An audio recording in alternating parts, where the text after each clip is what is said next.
Hello everyone, I am Shreshth Tuli, a President's PhD scholar at the Department of Computing, Imperial College London. In this video, I will give a short demonstration on how to use the CloudSim simulator. CloudSim is a simulator developed by the Clouds Lab at University of Melbourne.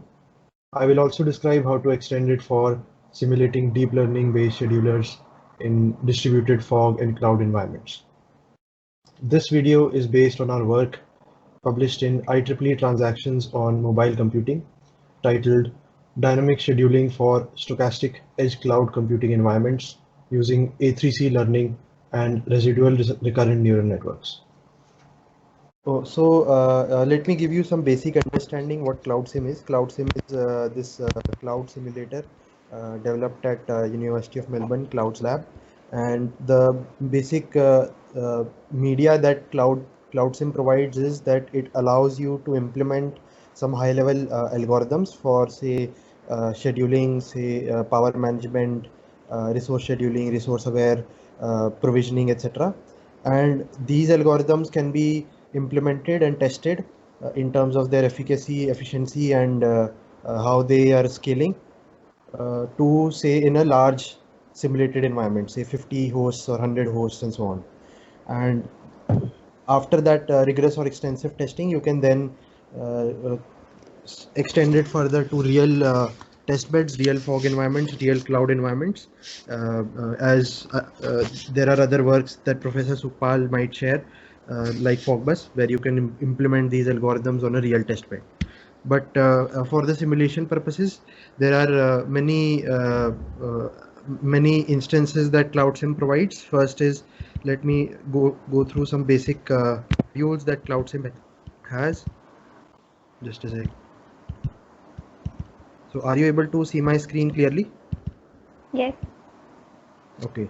So CloudSim is actually based in this tree topology kind of a environment. So whenever you make some sort of a UML diagram, Unified Modular Language diagram of CloudSim, then there is like a object-oriented programming that Java follows.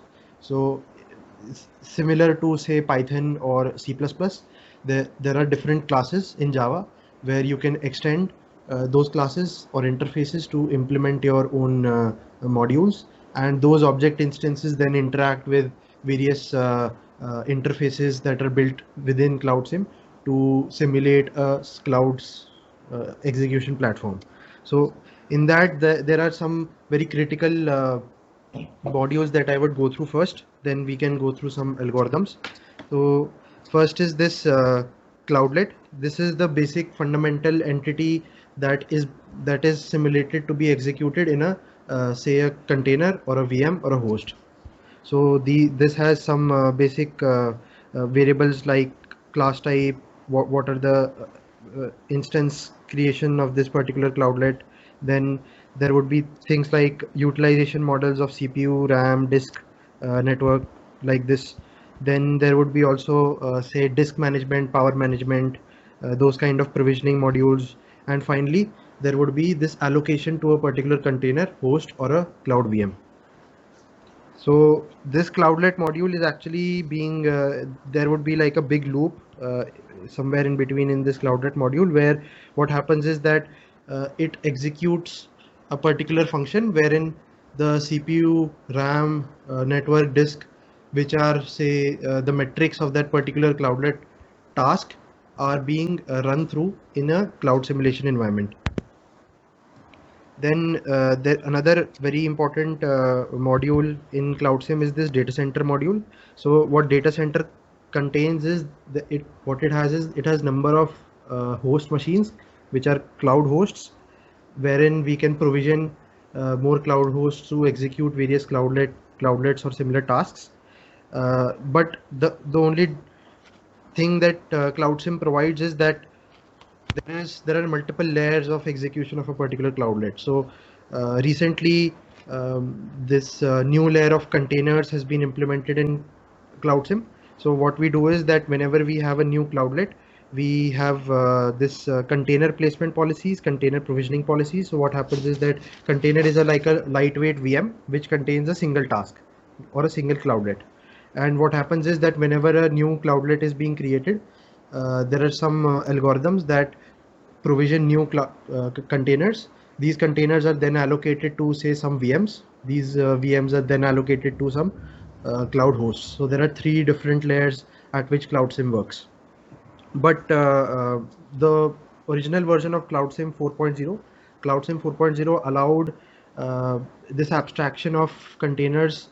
But before that, in CloudSim 3 and CloudSim 2, you can also implement various scheduling and placement policies without going through these containerization and directly provisioning VMs and scheduling these cloudlets on VMs itself. So this is some detailed information. Maybe if you go through various papers by Professor Rajkumar Bhuiya, you will get more idea.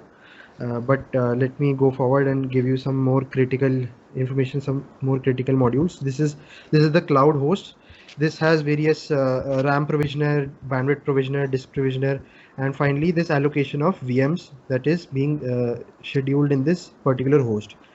So currently in my discussion, I will somehow assume that there are no containers in the system. Directly cloudlets are being scheduled to a particular VM, and then VM is being scheduled to a particular host. So whenever we say instantiate a particular host, then we have these different physical say CPU, RAM, etc. These provisioners, and as well as this VM scheduler. So VM scheduler is another, say, algorithm in CloudSim where this is like an interface that you can extend, which I will go through in some detail in a bit. And then there are these some other modules of how to provision RAM, provision CPU, etc. when some VM is being migrated. I will go through some more details of VM migration in a bit. So then there are also some methods that allow test whether a particular VM is suitable for this host, which checks that the CPU, RAM, etc., all those requirements, resource requirements are being met if this particular VM is scheduled on that particular host. And nothing is being, say, we are not reaching any overflow value. Then there are some deallocate, VM destroy, some these types of methods which are there in host. Then another very another very crucial or critical part of CloudSim is this VM, VM.java. So this is the VM class.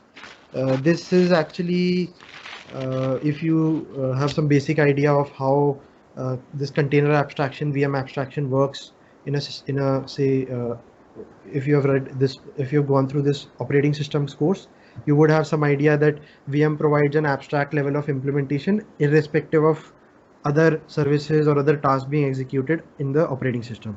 So this allows that particular task to be executed, and this allows this gives two advantages. First advantage is that VMs can be provisioned, so you can allocate some cores, some physical cores, some physical, say, 4 GB of RAM to a particular VM. Another thing is that you can also monitor these VMs separately. So if you have multiple services running in a OS operating system, then it is very difficult to manage just because of this time-based scheduling that happens in an operating system. So VMs provide that abstraction and allows us to monitor and allocate various resources to various Cloudlet containers or say Cloudlet tasks. So this VM contains this allocation to a particular host, as well as these containers are allocated to a particular VM. Now let me go through some algorithm related modules. One is this Cloudlet Scheduler. Cloudlet Scheduler, as I told you, these are 2-3 different levels. Assuming that there is no container level, Cloudlets are first scheduled to a particular VM, and then VMs are scheduled to a particular host.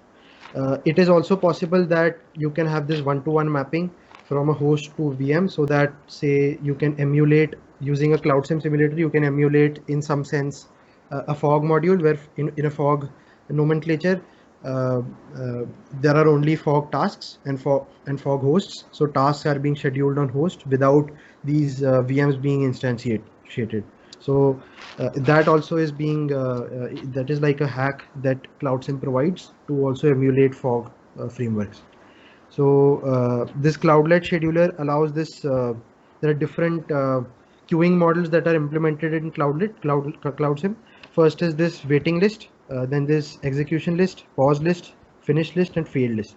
So these are different lists in which a particular container can always be. So waiting lists are those containers that are, say, being created by, say, a workload generation module, and they are still waiting just because there are no resources available. Then there is this execution list, those containers that are currently in execution. Then pause list are those containers that are paused and are undergoing, I guess, some migration, or say these are paused just because of limited resources. Finish lists is those containers that or those cloudlets that have completed, but just because their metrics need to be saved for further analysis, they are kept in the finished list. And finally, the cloudlets that were failed just because either they did not couldn't be executed under their SLA requirement, so they come in the failed list. So this was the main method in Cloudlet Scheduler. Then there is VM Scheduler. So VM Scheduler has this two main lists that are there in the VM Scheduler class. So this is those VMs that are migrating in a particular host, that are migrating in, and those that are departing, so migrating out of a particular host. Maintaining this is very crucial, because what CloudSim does is that whenever you create a new schedule, where a schedule is like a decision of where a particular VM needs to be at say a simulation interval, is in allocation to a particular host, then after every simulation interval, say 5 minutes or 10 minutes, then these VMs are migrated to a different host. So whenever you create a new scheduling decision of VMs, then this VM scheduler, what it does is it creates these two lists. Those VMs that are not scheduled on the same host are in the migrate out list, and those VMs that are coming into another, say, target host, they are in the migrate in list. So this is the main two lists that are there in the VM scheduler. Then there is another very important is this data center broker. Data center broker, what it does is it is like a simulation entity which allows mapping of these VMs to hosts in terms of execution. So whenever you have this data center broker, you have these different lists. It is also possible that as I showed you earlier, the method of host, which tells me that whether a particular VMs is possible to be provisioned here or not, then data center broker checks that particular condition, and if it is possible, then it migrates the VM. Otherwise, it does not migrate the VM and tells the scheduler that this migration was not possible.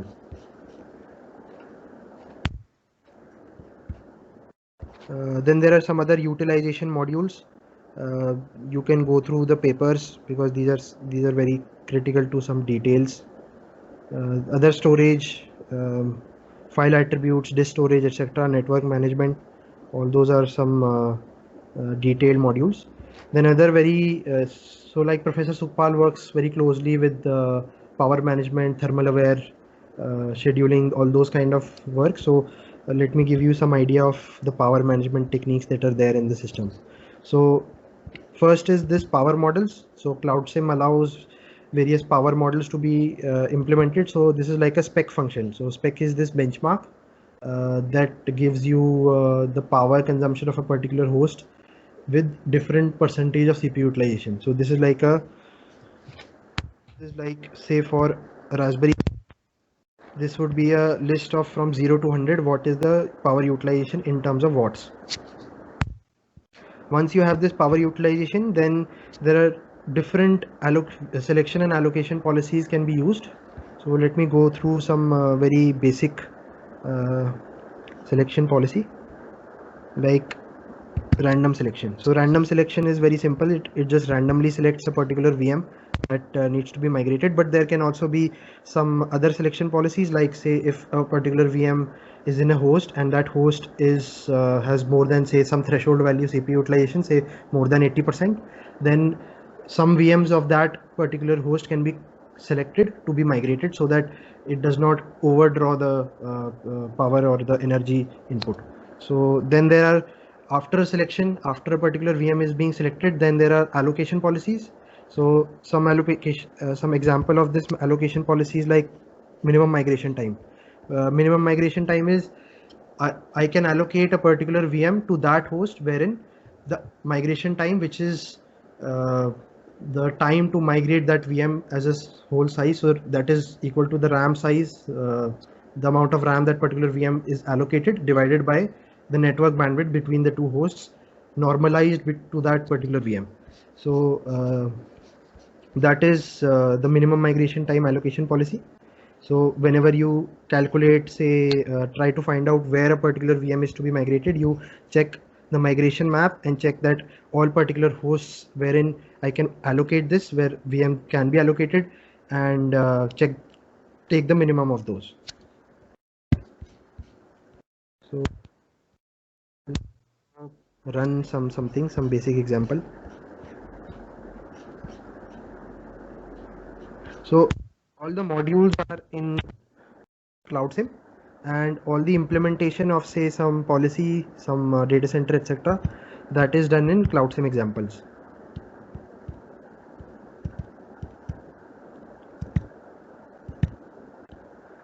Like CloudSim example 1, what it does is, this is like a very basic, like a single VM, single cloudlet. So we add this VM to this VM list, we submit this VM, we then create this cloudlet, and this cloudlet utilization model, this is static utilization. Then we check the user, we add that particular to the cloudlet list, and then we schedule it. This is the start simulation, stop simulation. This is what simulates, say, some the list of all containers up till execution, or says up to some simulation intervals, where you can specify simulation interval in terms of, say, seconds or minutes. Typically it is 5 minutes. Okay, I cannot see your screen. Can you see my screen now? No.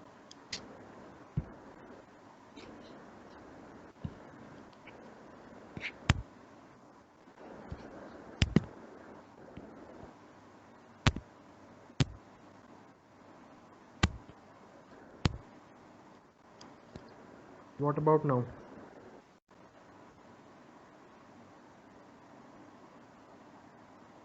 So Pal sir, can you see my screen? Yes, everything is fine with me. Sundas, can you see it? No. Yes. Earlier it was visible to you? Yes, now it's visible. Now visible? Okay.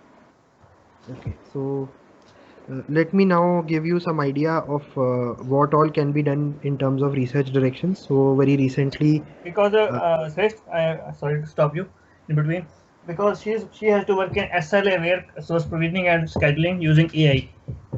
So okay, so means you can tell her about that a little bit about SLA, where can implement AI based algorithm. Okay. Yeah, that's it. So let me first tell you that recently I had this work published in Transactional Mobile Computing. So what we did was, we have these various ways in which we can schedule. So one is this heuristic based techniques, like these local regression, minimum migration times, all those heuristics. Then there are some AI based techniques. Some of those include deep learning or deep reinforcement learning models. So we developed a deep reinforcement learning model that has this like a reward function, where reward function is something like, say, inverse of SLA violations, or inverse of, say, average response time, or those kind of aspects. And let me show you how SLA violation can be used in CloudSim.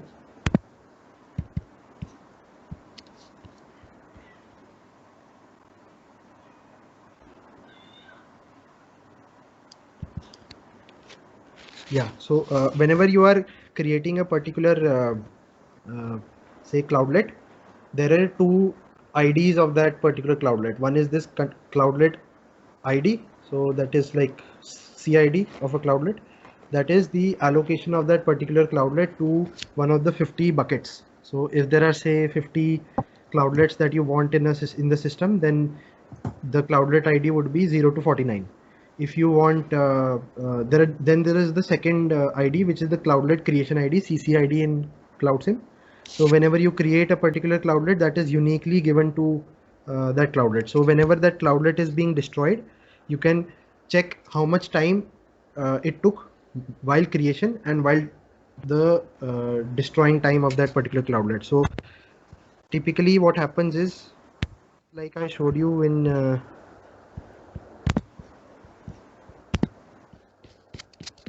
cloudlet class, you have these utilization models, and in the utilization models you have this scheduling interval when this cloudlet was being created, and the scheduling interval when this cloudlet was destroyed. Destroyed means that this cloudlet got execution was finished, so it went to the finished list of cloudlet in the Cloudlet Scheduler. So you can check that if that particular scheduling interval, the difference between the two, if that is more than, say, the SLA requirement, then there is a formula to calculate how much SLA violation vector was you can calculate. I can share you the paper also. So there are some metrics to calculate how much, say, loss was there because of that SLA violation. So that is a very simple way of calculating that losses. Say the total time that it took, the number of scheduling intervals it took, the cloudlet, minus the SLA requirement of that particular cloudlet. So this can be one of the intervals that you may try to minimize on an average for all the containers or all the cloudlets that are being destroyed at a particular simulation interval. Now, when you have this averaged or amortized metric, what you can do is you can train some AI models. So let me show you some very basic AI model.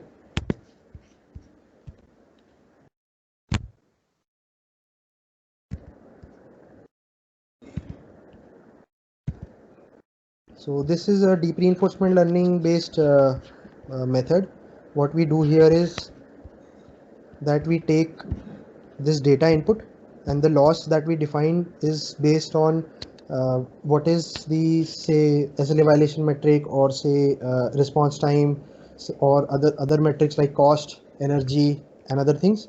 Then what you can do is that you can have some sort of a convex combination of these metrics and try to optimize them separately. So once you have these metrics, then you can implement any AI strategy. If you have some basic idea, then there are many Gaussian mixture models based AI methods. Otherwise, other optimization methods include deep reinforcement learning, or say policy gradient based methods. You can implement those and run them to create your own data center, wherein you have this integrated Java and Python pipeline, where this, say, after every scheduling interval you create the state, where the state is this allocation policy for, say, 50 VMs and 50 hosts. This is like 51 hot vectors, and you can send it to a, say, a AI module, and that AI module will apply some machine learning method and give out what should be the scheduling decision for the next simulation interval. And based on the delta between the two, you can find out what is the migration decision. So let me show you. So currently I have this reinforcement learning based AI method, which tries to optimize energy. So if I run it, so right now it is creating 50 VMs. No, I guess 100 VMs. And now it will allocate various cloudlets on these VMs. And the VM to host allocation is static and one-to-one to emulate fog environments. So this.